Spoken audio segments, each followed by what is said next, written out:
জুবিনদাৰ সংকটজনক অৱস্থাৰ আগত মই যেতিয়া ৰাতিপুৱাৰ পৰা কিবা এটা ভাল লগা নাছিল, নাজানো কি, কিন্তু মনটো ভাল লগা নাছিল আৰু মাথাত যেন 10 কেজি ওজনৰ কিবা এটা বস্তু থৈ দিছে কোনোবাই। মানে বহুত কিবা এটা অদ্ভুত, মানে ক'ব নোৱাৰোঁ এইটো কি। তাৰপিছত মই শুই গ'লোঁ মোটামুটি 11টা মানত ৰাতিপুৱা।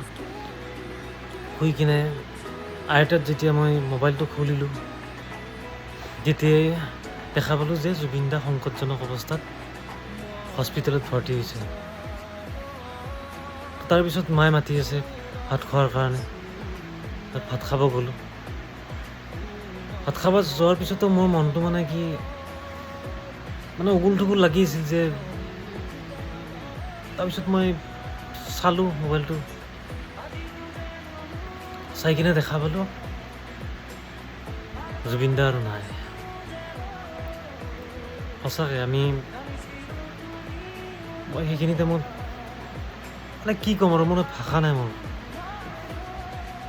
মানে কেনেকুৱা লাগিছিল যেন গোটেই পৃথিৱী অন্ধকাৰ হৈ গৈছে আৰু একো নাই জিন্দগীত। আৰু মোৰ হোৱা নাই, সকলোৰে হৈছে।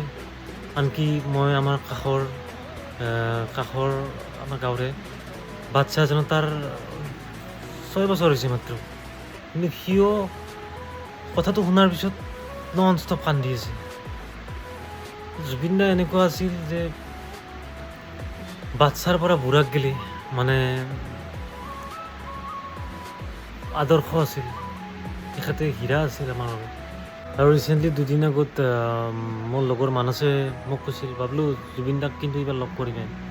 মই কৈছোঁ হ'ব দে, এইবাৰ লগ কৰিম। আৰু ইমান দিনৰ আগতে আমি প্লেনিং কৰি আছিলোঁ, কিন্তু কামৰ বাবে বা ব্যস্ততাৰ বাবে কোনো সময় পোৱা নাছিল ধৰক। কিন্তু এইবাৰ আমি যোৱা কথা আছিল ফাইনেলি। 2 দিন আগত কথা পাতিছিলোঁ, কিন্তু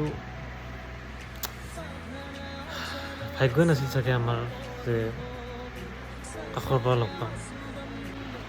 আৰু মোৰ যেতিয়া মই গান গাইছিলোঁ BSc কৰি থকা সময়ত, তো তেতিয়া মই ফাৰ্ষ্ট ৰিয়েলিটি শ্ব'য়ে কৰিছিলোঁ। জুবিন দা বুলি এটা শ্ব' হৈছিল, ৰিয়েলিটি শ্ব'। তাত মই অংশগ্ৰহণ কৰিছিলোঁ। অংশগ্ৰহণ কৰাৰ পিছত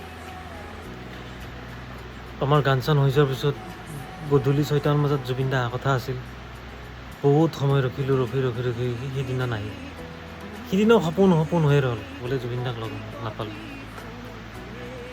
তাৰপিছত যেতিয়া মিছন চাইনা ৰিলিজ হ'লে মই BScত ক্লাছ আছে, ক্লাছত বাং মাৰি মই জুবিন দাৰ ফিল্ম চাবলৈ ফাৰ্ষ্ট হাবত সোমালোঁ। হাবত টিকেট ফুল।